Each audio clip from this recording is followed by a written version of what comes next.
నమస్తే, welcome to C23 news. DSR పాయింట్కి స్వాగతం. పేర్ని నాని ఓ సవాల్ విసిరారు.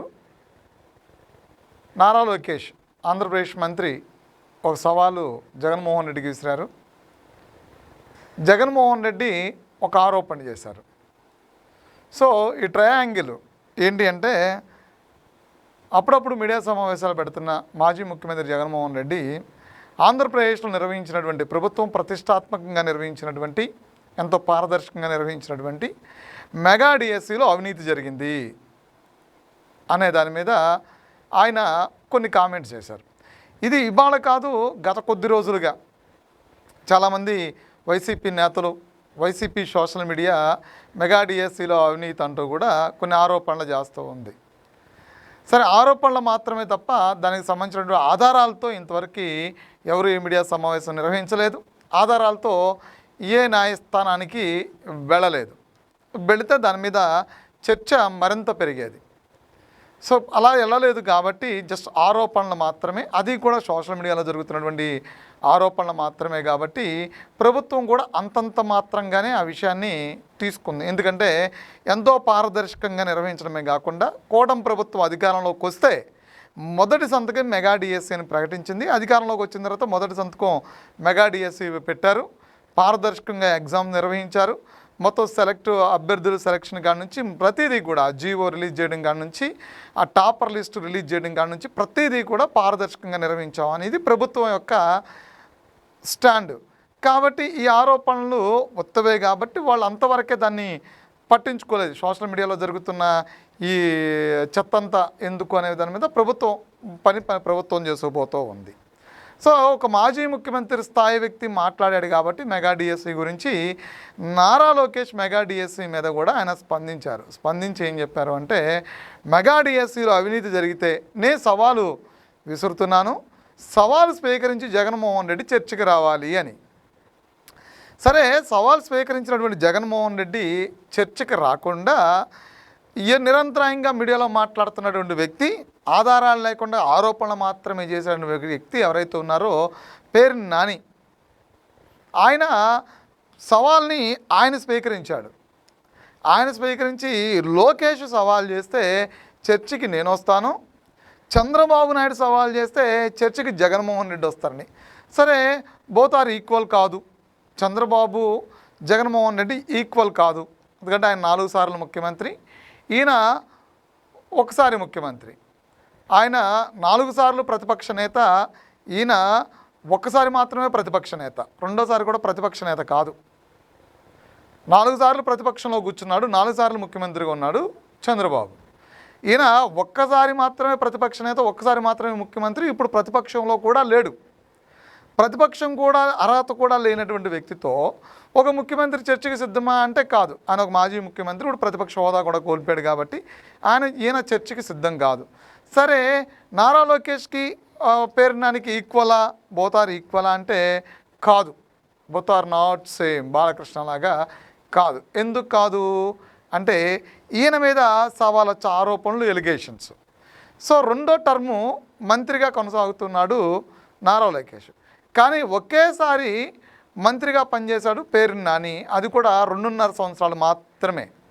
మరి ఒకసారి 5 ఏళ్ళు మంత్రిగా పనిచేశాడు, ఎమ్మెల్సీగా పనిచేశాడు. మరలా ఇప్పుడు 5 ఏళ్ళు మంత్రిగా కంటిన్యూ అవుతూ ఉన్నాడు. పోతే భారీ మెజారిటీ అంటే పేర్ని నాని 4 ఎలక్షన్లో వచ్చినటువంటి మెజారిటీ ఏదైతుందో ఒకేసారి ఎట్ ఎ టైం మెజారిటీతో గెలిచినటువంటి నారా లోకేష్, ఇద్దరు కూడా బోత్ ఆర్ సేమ్ కాదు. మరి ఎందుకు పేర్ని నాని ఈ సవాల్ని స్వీకరించాయంటే, ఏదో సామెత ఉంటుంది, పులిని చూసి నక్క వాతలు పెట్టుకుంది అని. అలాగా వాతలు పెట్టుకోవడమే అంటే లేనిది ఉన్నట్టుగా ఊహించుకుని, అంటే మనం అధికారంలో ఉన్నప్పుడు ఇప్పుడు మన అధికారం ఏంటి, మన పరిస్థితి ఏంటి, ప్రస్తుతానికి రాజకీయాల్లో మన స్ట్రాటజీ ఏంటి అనే ఆలోచన మర్చిపోయి జస్ట్ మీడియాని ఎంటర్టైన్ చేయడానికి ఏదో ఒకటి పైత్యం కొద్దీ మాట్లాడడానికి చేసేటువంటి వ్యాఖ్యలే తప్ప వాస్తవాలకు దగ్గరకు వచ్చి కంపేర్ చేసుకుని మాట్లాడితే లోకేష్తో పేర్ని నాని సమూనా కానే కాదు. చంద్రబాబుతో జగన్మోహన్ రెడ్డి సమూనా కానే కాదు. ఎందుకంటే వాళ్ళు రాజశేఖర్ రెడ్డి చంద్రబాబు నాయుడుతో ఈక్వల్ కాదు. ఎందుకంటే ఆయన కూడా 5 ఏళ్ళు మాత్రమే పూర్తిగా ముఖ్యమంత్రి చేశాడు, చాలా సంవత్సరాలు ప్రతిపక్షంలో ఉన్నాడు. సో అయితే చంద్రబాబు నాయుడుకు ఉన్నటువంటి క్రెడిబిలిటీ ఏంటి? చంద్రబాబు నాయుడు ఒక అమరావతిని కట్టగలిగాడు. జగన్మోహన్ రెడ్డి అమరావతిలో ఒక ఇటుకను కూడా పెట్టలేకపోయాడు. మావిగానని చెప్పని ఏదో మాట్లాడతాడు తప్ప రాష్ట్రానికి రాజధాని లేకుండా చేశాడు. కానీ సెక్రటరేట్, అసెంబ్లీ, హైకోర్టు తీసుకొచ్చి పరిపాలన మొదలుపెట్టినవాడు చంద్రబాబు. ఇలా కంపేర్ చేసుకుంటూ పోతే అసలు ఈక్వల్ కాదు. కాబట్టి వైసీపీ వాళ్ళు మాట్లాడేటప్పుడు ఏదేమైనా అంటే ప్రజలు నవ్వుకుంటారు, హేళనగా మాట్లాడుకుంటారు, వ్యంగ్యంగా మాట్లాడుకుంటారు. మనం ఏదో అవతల వాళ్ళకి సెటైర్లు వేసాము, వాళ్ళనేదో హేళనగా మాట్లాడాము, వాళ్ళనేదో మనం ఇది చేసాము, తక్కువ చేసేసాము అని మనకి మనంగా జబ్బలు తరుచుకోవడానికి బాగుంటుందేమో. కానీ 10 మంది కాదు 1000 మంది మనల్ని ట్రోల్ చేస్తారు. ఎందుకంటే మనం మాట్లాడే మాటలే మినిమం కామన్ సెన్స్, లాజిక్ లేకుండా వైసీపీ నేతలు మాట్లాడుతుంటారు కాబట్టి. సో ఏదైనా మాట్లాడేటప్పుడు పాలసీ సిద్ధాంతాలు, చంద్రబాబు మాట్లాడతారు కదా పాలసీ సిద్ధాంతాలతో, అలా పాలసీ సిద్ధాంతాలతో మాట్లాడుకోవాలి.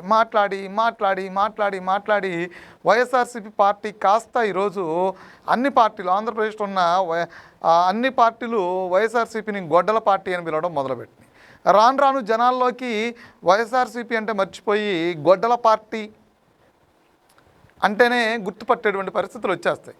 సో కాబట్టి ఏంటంటే ప్రజల్లోకి వెళ్ళాలి, తక్కువగా వెళ్ళినా సందర్భానుసారంగా వెళ్ళాలి, సిద్ధాంతాలు వెళ్ళాలి, పాలసీనే వెళ్ళాలి. అంతేగాని ఏదో మాట్లాడి ఎవరినో ఏదో చేయాలి, హేళన చేయాలనుకుని వెళితే చివరికి మనం ట్రోల్ అవుతాము. ఆ ట్రోల్స్ పెరిగిన తర్వాత ఏమవుతుందంటే మనది గొడ్డల పార్టీ అవుతుంది, జనాలకి అది గొడ్డల పార్టీగానే గుర్తుండిపోతుంది. సో అలాంటి ఒక దరిద్రాన్ని వైఎస్ఆర్సీపీ అనేటువంటి ఒక పార్టీని ప్రజలు మర్చిపోయి గొడ్డల పార్టీగా గుర్తింపు తెచ్చుకునేదాకా వెళ్ళటం అంటే ఇప్పుడు ఏదైనా సరే ఆదిలోనే దాన్ని కట్ చేసుకోవడం బెటర్. ఎందుకంటే చేతులు కాలేక ఆకులు పట్టుకుని ప్రయోజనం ఉండదు. ముందే ఏదైనా పట్టుకుని ఆ వేడుకుంట పట్టుకుంటే ఈ చేతులు కాలవు. సో కాబట్టి ఏంటంటే ప్రభుత్వంలో ఉన్నప్పుడు విమర్శించాలంటే పాలసీ, సిద్ధాంతాలు, అంతే తప్ప ఇలా హేళనగా, వ్యంగ్యంగా ఏదో సోషల్ మీడియా ఎంటర్టైన్మెంట్ కోసం మాట్లాడి ఉపయోగం ఉండదు. Thank you.